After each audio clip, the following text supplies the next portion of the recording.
104.7 IFM. Report! Nararapat lamang umanong protektahan ang pagkakakilanlan at imahe ng mga menor de edad na walang pahintulot na ipinopost sa social media at apektado ng natatanggap na public hate.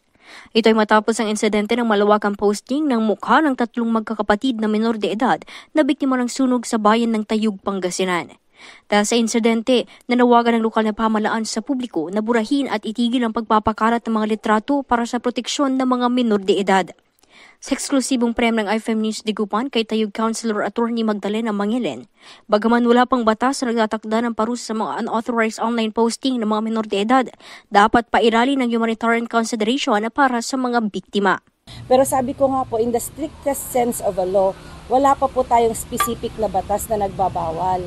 Kaya lang po, ang ating anti-cybercrime, ang pinapagbawal po dito is yung harassment or possible libel cases sa pagpo-post. At sabi ko nga, kahit po walang batas o merong batas na nagbabawal niyan, ang mas mataas po is yung humanitarian law. Kung bilang isang tao, isang mamamayan, isang kapwa Pilipino, isang kapwa ina o magulang, o maging pamilya ng isang biktima, maaatim mo ba na makita ang kalunos-lugos na kalagayan ng iyong mga kaanak na maipost sa social media? Doon pa lang nabasihan, alam mo na may sarili kang obligasyon na hindi ito ipost sa social media. Isinusulong naman ang pagsasabatas ng ilang bill upang tuluyang maprotektahan ng privacy ng mga menor de edad.